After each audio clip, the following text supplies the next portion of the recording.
नमस्कार, मैं हूं प्रशांत और यह है स्पॉटलाइट। आपने रोज़ सुबह उठ के आप लोगों ने पूजा अर्चना की होगी, बहुत सारे भजन सुने होंगे, भजन गाए भी होंगे साथ में। लेकिन आज हम आपको एक ऐसे भजन गायक भजन कुमार से मिलाने वाले हैं जो मेरे ख्याल में भगवान से भी ये प्रार्थना कर रहे हैं कि आप भाई थोड़े से मॉडर्न अंदाज में आ जाइए। और ये बात तो ठीक है कि किताबों में आती हैं, लेकिन अब ज़रा आप तस्वीरों में हैं, आप मेरे ख्याल में स्वर्ग में हैं, लेकिन अब आप ट्विटर पे भी आ जाइए। हम बात कर रहे हैं विकी कौशल से। बहुत बहुत शुक्रिया विकी बात करने के लिए। कैसे आप? मैं बहुत अच्छा हूँ।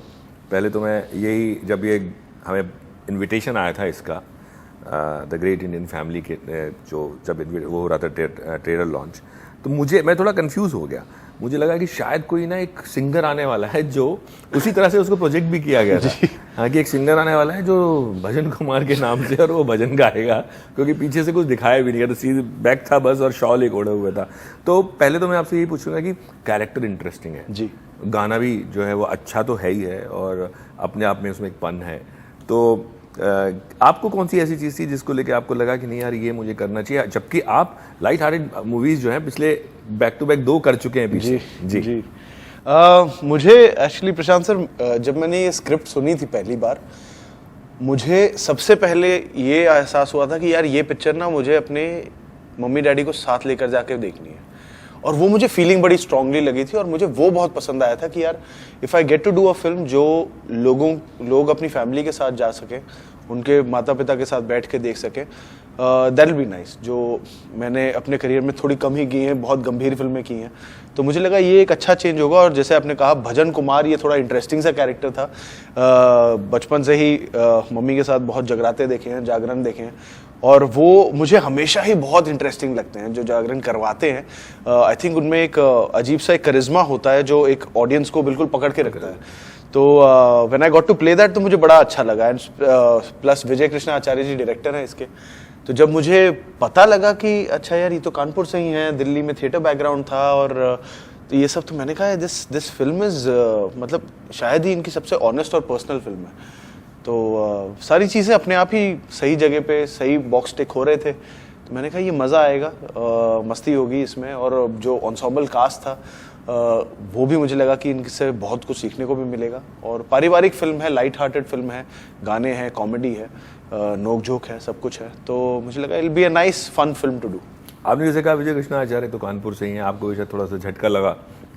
मुझे भी ये लगा क्योंकि उनकी जिस तरह की फिल्में हैं देख के आपको लगता नहीं है ना। और जैसे आपने कहा कि बहुत सारे जगराता में आप गए है ना, मुंबई में हम ढूंढते रहते हैं कहाँ होते हैं, बट आप कहाँ गए? मैं हिमाचल, पंजाब, गांव मेरा पंजाब में ही है जी। कुछ कजन्स मेरे हिमाचल में भी हैं। तो वहाँ तो ये होता है ना, चाहे बर्थडे हो, मुंडन हो, शादी हो, ब्याह हो, शुरुआत एक जो होता है ना, जो प्री पार्टी होती है, शुरुआत जगराते से ही होती है। तो कई जगरातों में फिर मम्मी के साथ आप जाते हो और फिर शुरू में थोड़ा सा ऐसा होता है कि अरे जगराते पे क्या जाना, फिर आधे घंटे में आप ही सबसे ज्यादा नाच रहे होते हो वहां पे। सो वो मुझे माहौल बड़ा अच्छा लगता है, सारे कजन साथ में होते हैं, रिश्तेदार साथ में होते हैं, फिर पूरी रात आप साथ में होते हो। सो तो मतलब मुझे बड़े मजे आते थे तब। बट मुझे बताइए कि ये भी फैमिली वैल्यूज है जिनकी आप बात कर रहे हैं, और अक्सर मुंबई जैसे शहर में रह के हम इस चीज़ के लिए तरसते हैं जी, क्योंकि चाहे वो मैं हूँ, क्योंकि एक्सटेंडेड फैमिली जो है वो यहाँ पे नहीं है हमारी, लेकिन जब वहाँ जाते हैं तो एक अलग ही मंजर होता है, अलग माहौल होता है। तो आप ये चीज़ महसूस करते हैं यहाँ पे रह के, और जब भी आप कभी जाते होंगे अपने गाँव या अपने कजिन्स के पास, विकी कौशल में क्या चेंज आता है?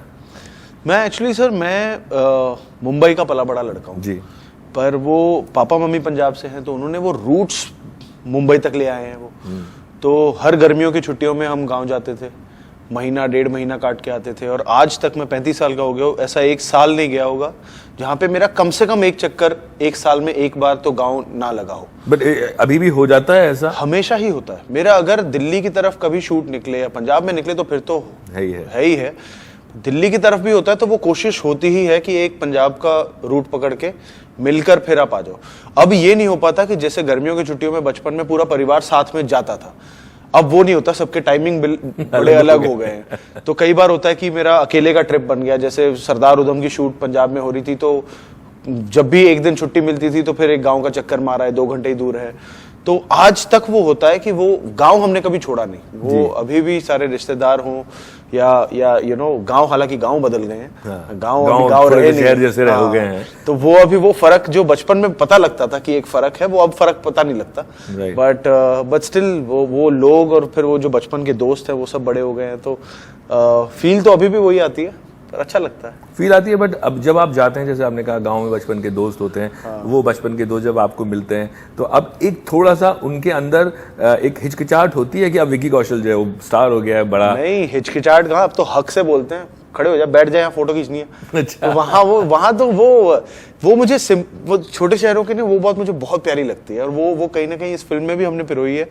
कि वहाँ ना जो लव लैंग्वेज होती है, जो प्यार की भाषा होती है, वो हक है, कि हमारा तुम पे हक है, और वो उन्हीं के साथ होता है जिनके साथ प्यार हो, और वो सिर्फ घर तक नहीं रहता कि परिवार में, वो तुम्हारे मतलब वो जो नुक्कड़ के दुकान वाला भी होगा ना, जिससे आपने बचपन से दूध लिया होगा, ब्रेड लिया होगा, वो भी आप पे हक रखेगा कि यार तू तो हमारा ही लड़का है, इधर आ, यू नो। तो वो वाला माहौल ना मुझे, दैट इज समटाइम्स जो शहरों में नहीं दिखता, जो समटाइम्स जो आज के दौर में नहीं दिखता। मैं ऐसे बोल रहा हूँ जैसे पता नहीं मैं कितने उम्र का हूं, बट फिर भी पर वो होता है। वो आप जब जाओ छोटे शहरों में, वो जब अगर उन्होंने आपको बड़े होते हुए देखा है, वो हक रहता है उनका और आप पे, और वो मुझे बहुत प्यारी चीज और बहुत यूनिक चीज लगती है। That is one of the things that always I feel जो एक इंडियन फैमिली को बहुत ग्रेट बनाता है। मेरे ख्याल में पूरा गांव आपकी फैमिली होती है वहाँ। होती ही है कि यार ये फलाने का लड़का है, इसका लड़का है, और वो अपना ही होता है। और वहां पे वो वाला नहीं होता ना कि किसी को आपने चाची बना लिया बचपन से, तो वो चाची ही है। वो कई बार किसी और को बहुत सालों बाद पता लगता है कि अच्छा ये रियल चाची नहीं है, बस ये चाची बुलाई जाती है। वहां पे डिफरेंशिएट करना बहुत नहीं होती है। वहां एक जगत बुआ होती है, वहां एक जगत चाची होती है, यू नो। तो वो सारे, वो कोई बड़े भैया होते हैं तो वो बड़े भैया ही होते हैं वो। बिल्कुल। सो वो सारी चीजें बहुत वो अपनापन एक बना लेती हैं वो। बट मुझे बताइए, ये जो वैल्यूज हैं, मिडिल क्लास फैमिली वैल्यूज, या हम उसको बोलें रूटेड वैल्यूज, इस फिल्म में काम करने में कहीं आपको मदद आई? क्योंकि कई बार क्या होता है कि बहुत सारे एक्टर्स एक अपर लेयर में यहाँ पले बड़े हैं, एक फिल्मी बैकग्राउंड में पले बड़े हैं, और उनका वास्ता या उनका राब्ता जो है वो गांव की जिंदगी से, छोटे शहर की जिंदगी से नहीं पड़ता है। ये जो आपकी बचपन की यादें हैं, जो आपने देखा है, इस फिल्म में आपको कितना हेल्प किया? बहुत हेल्प किया। आई थिंक इस फिल्म को समझने में, इस फिल्म का हर किरदार का एक रस होता है। मतलब वो जो डायलॉग के अंदर की बात होती है, तो वो रस पकड़ने में मुझे बहुत हेल्प हुई। और वो वही चीज़ हम सबको मतलब साथी में हेल्प करी थी, बिकॉज वो जितने एक्टर इसमें हैं उन सब ने वो जिंदगी जी भी है। चाहे वो कुमुद मिश्रा जी हो, मनोज पावा जी हो, अलका जी हैं, सृष्टि है, मानुषी है, सबने वो एक मिडिल क्लास स्मॉल टाउन जिंदगी से वो वाकिफ हुए हैं। कोई तो आए भी हैं और फिर बड़े शहर में आए हैं, पर और विजय कृष्ण जी खुद भी कानपुर से हैं, तो वो कहीं ना कहीं वो एक है, हमारे डीएनए में है। हम चाहे कोई भी प्रोफेशन के हो, कहीं भी पहुंच जाएं शहरों में, और कितनी भी तरक्की हो जाए, वो कहीं ना कहीं तो वो डीएनए में है ही। और वो फिर जरूर हेल्प करती है to relate to characters, to relate to a milieu of a place. Right. But गांव से यहाँ पे क्या आया, आपके फैमिली में क्या आया, गांव से कौन सी वैल्यूज आई? क्योंकि अक्सर जो हम बचपन से देखते आते हैं, वो बहुत सारी वैल्यूज या बहुत सारी दिनचर्या जो हमारा डेली रूटीन होता है, वो हम अपनी जिंदगी में शहरों में रहकर भी नहीं भूलते। ऐसी क्या चीज़ है? ऐसी एक पर्टिकुलर चीज़ तो पता नहीं क्या है, पर आप कभी मेरे घर आएंगे ना, तो आपको ऐसा लगेगा कि वो घर में वो छोटा सा गांव है।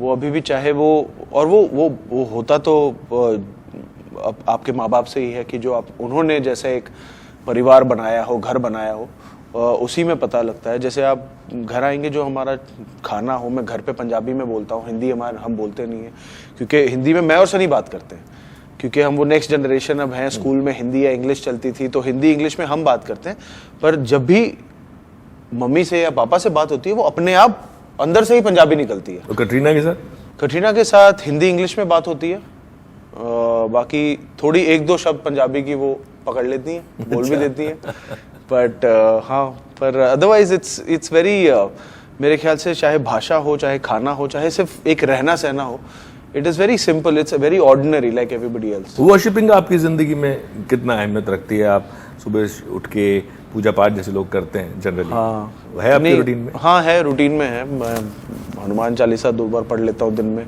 अच्छा। और एक मतलब वो पापा से आदत लगी है, वो पता नहीं वो मेरे अंदर वैसी नहीं थी। जैसे पापा तो एक्शन डायरेक्टर थे, पर उन्होंने वो हनुमान चालीसा वो पढ़ते थे, तो वही उनसे हम हमारा पूरा परिवार ही हनुमान भक्त है।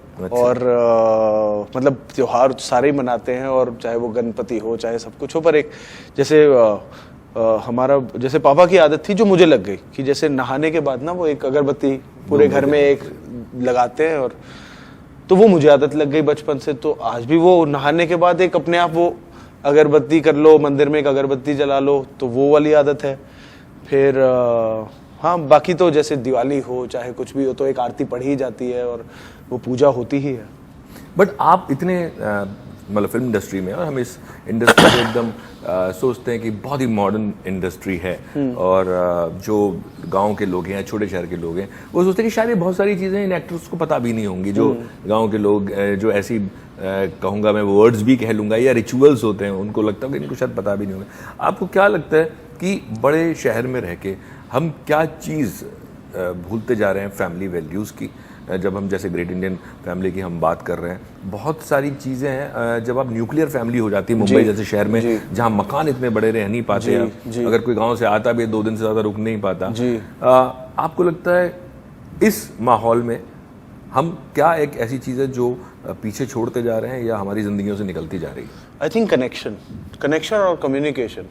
हालांकि इंटरनेट आ गया है और सब कुछ हो गया, पर एक जो रियल कम्युनिकेशन होता है ना, वो थोड़ा सा यहाँ थोड़ा डिटैच है। एक तो शहर में क्या होता है, वक्त नहीं है किसी के पास, राइट। वक्त होते हुए भी नहीं है कि सब कहीं ना कहीं भाग रहे हैं, सब कहीं ना कहीं सुबह उठते ही कुछ होता है कि आप उठते ही लेट हो पहले ही, तो वो कहीं भाग रहे हो, मैं यहाँ भाग रहा हूँ, तो किसी के पास किसी के लिए वक्त नहीं है। और एक जो चीज होती है जैसे जो पहले होती थी हमारे बचपन में, मैंने मुंबई में भी वो देखा है कि आपके पड़ोस का घर भी आधा आपका ही होता था, किसी के भी घर में घुस गए एज किड्स, जो फिर अब वो कहीं दिखता नहीं है कि कि यार दूसरे के घर का 2 साल के बाद पता लगता है कि अच्छा इनका घर ऐसा दिखता है, या पड़ोस में कौन रह रहा है, ये क्या करते हैं, वो भी कई बार नहीं पता होता ही नहीं है। हाँ, तो वो दूसरे फ्लैट में कौन है अपार्टमेंट में, वो भी कई बार नहीं पता होता। तो पर जो गांव में छोटे शहरों में वो तो मोहल्ला ही आपका एक पूरा एक बड़ा परिवार ही होता है, पता ही होता है कि फलाने के यहाँ ये रहते हैं, वो रहते हैं और ये कर रहे हैं, और उनकी पूरी एंसेस्टर्स कई बार आपको पता होता है कि यार तेरे दादाजी और फलाना और इनका ये करते थे और उनका ये बिजनेस था और सब कुछ। तो वो बड़े शहर में, और हालांकि वो बड़े शहरों का अपना वो नेचर है, बिकॉज सारे वो काम इतना चल रहा है और वक्त थोड़ा फास्ट चलता है यहाँ, तो वो एक चीज रह जाती है, कम्युनिकेशन और कनेक्शन आई थिंक कहीं ना कहीं पीछे छूट जाता है। अगर आपको छुट्टी मिले यहाँ से काम से, 1 महीने की छुट्टी है, तो आप विदेश जाना पसंद करेंगे या गांव जाना पसंद करेंगे? नहीं, मुझे कई बार ऐसा होता है कि कई बार एक बहुत फिल्म का लंबा शेड्यूल खत्म हो और बहुत आपको लगता है कि बहुत काम ये हो जाता है, तो मुझे हमेशा मन करता है मैं गाँव थोड़ी देर के लिए जाऊँ, और मैं कई बार चले भी जाता हूँ। फिर कभी मम्मी को ले गए या कभी अकेले चले गए या कुछ। और कटरीना को लेके गए नहीं गए? अभी तक वो नहीं हो पाया, अभी तक वो नहीं हो, हम करना चाह रहे हैं, पर मेरा ही इतना ट्रैवल चल रहा था शूट का, वो अपना शूट कर रही थी, तो उतना वो वक्त नहीं मिला कि वहाँ चले जाए।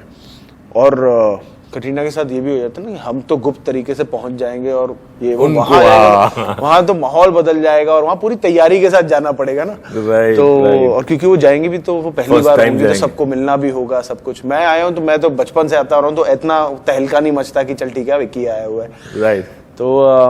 तो हाँ, पर वो जाने का हमेशा वो होता तो है कि यार कुछ दिन ही सही, पर एक चक्कर वहां पे। आपको फोन तो आ रहे होंगे जब से शादी हुई है कि भाई लेके आओ, क्योंकि ये बहुत बड़ी, ये भी बहुत बड़ी रस्म होती है। बिल्कुल, हाँ बिल्कुल, पीछे पड़ रहे होंगे। बिल्कुल बिल्कुल बिल्कुल, वो तो है ही, और वो है भी टू डू लिस्ट में, पर वो देखते हैं कब मौका आता है। बट क्या सुनने को मिला आपको वहां से, वहां की फैमिली से क्या इस बारे में कि कब लेके आ रहे हो? क्या नहीं, वो in that sense they are very understanding, they know कि क्या सिचुएशन है, और वो आएंगे, बिल्कुल आएंगे।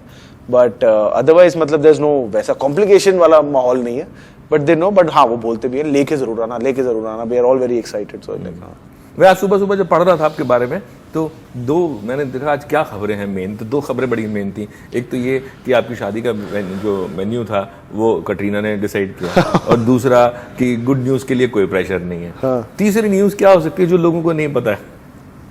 लोगों को नहीं पता कि मेरे परिवार के बारे में? हाँ, मतलब ये तो आपने इंटरव्यूज में बोला होगा, नो डाउट।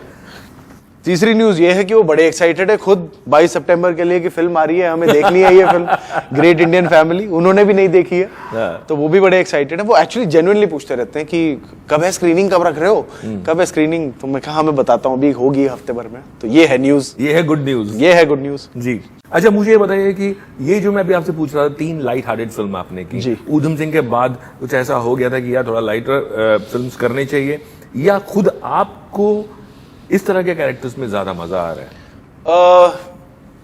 नहीं, उधम के इमीडिएटली बाद ये था तो सही कि हाँ यार अगर अभी कुछ बहुत ज्यादा गंभीर ना मिले तो ठीक रहेगा, क्योंकि उसमें थोड़ा एग्जॉस्शन तो हो गई थी, थोड़ा सा एक खाली महसूस करने लग गया था जब तक फिल्म खत्म हुई थी। वो थोड़ा एग्जॉस्टिव प्रोसेस था। तो उसके बाद हल्का जब कुछ मिला था, जैसे उधम के बाद I actually shot for this film, तो मुझे उस तरीके से बहुत हल्का फील हो रहा था, जो शायद आपको किरदार और ट्रेलर में दिखेगा भी कि मैं जेन्युइनली मजे ले रहा था, क्योंकि रोज सेट पे आके खुश होना था। तो मैं बड़ा खुश था। एक चीज रियलाइज हुई उसमें, जो हमने शायद कभी नहीं सोची होगी, कि भजन कुमार के आके लड़कियां जो है वो पैर पड़ती हैं।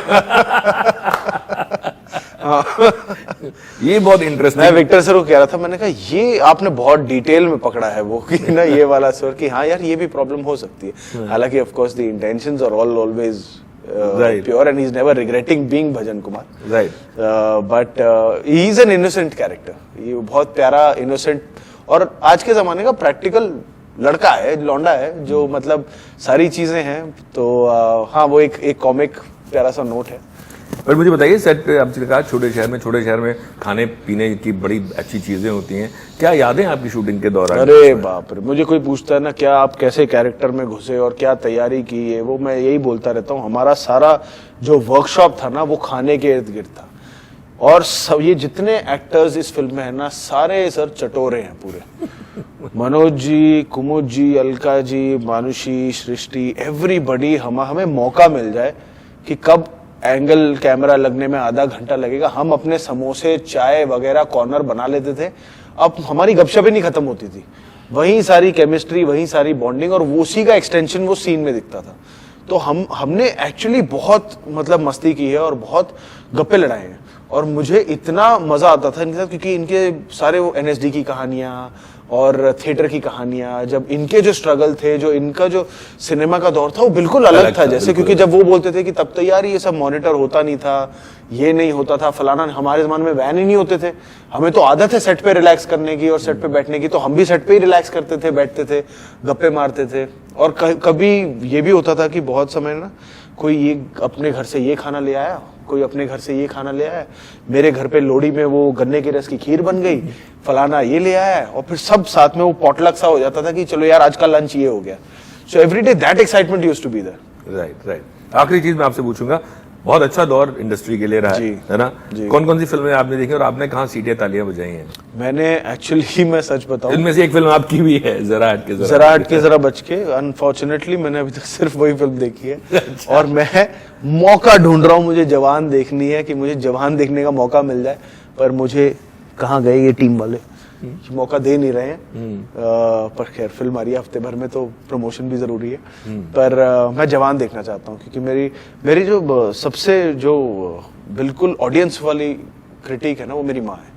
उन्होंने 2 फिल्में देख के मुझे फोन किया, गदर 2 और जवान, कहती मजा आ गया। और वो है 1 लाइन वाली, कि एक ही लाइन में पूरा रिव्यू दे देती है। कहते मुझे डिटेल नहीं पता, मजा आ गया, बहुत मजा आ गया। तो उन्होंने जवान देख के भी यही कहा कि बहुत मजा आ गया। और खैर वो तो सबको ही मजा आ रहा है, मैं भी देखना चाह रहा हूँ, बट होपफुली अगले 1-2 दिन में मैं देख लूंगा। और लाइटर नोट, 2 तरह के रिव्यूअर्स होते हैं। एक होते हैं जो ट्रेड एनालिस्ट की तरह होते हैं, जिनको ये लगता है कि यार ऑडियंस कितनी आएगी, कितना मजा आएगा ऑडियंस को, वो आपकी मॉम ने किया। और वो जो दूसरा रिव्यूअर होता है, जो हमारी तरह का होता है, जो खड़े होके 2 स्टार 3 स्टार देता है, वो कौन है घर में? वो आई थिंक कटरीना है। वो बिल्कुल एकदम अंदर टेक्निकल ये जाके कि हाँ ये जो है ना, और वो जो है ना, और फलाना जो है ना, तो वो डिटेल में जाती हैं। वो बिल्कुल एकदम वैसे डिटेल में जाती है। और मेरी माँ एक लाइन में ही खत्म कर देती है, या तो बेकार है या तो बहुत अच्छी है, बस उसी में। फादर मिक्स है, वो दोनों के मिक्स हैं। ओके, चलिए, कटरीना ने अभी फिल्म देखी है ये? नहीं, अभी तक नहीं देखी। तो चलिए, जब रिव्यू आएगा तो जरूर बताइएगा अगली बार क्या उन्होंने कितने स्टार दिए। बहुत बहुत शुक्रिया बात करने के लिए। Thank you sir, thank you, all the best. Thank you.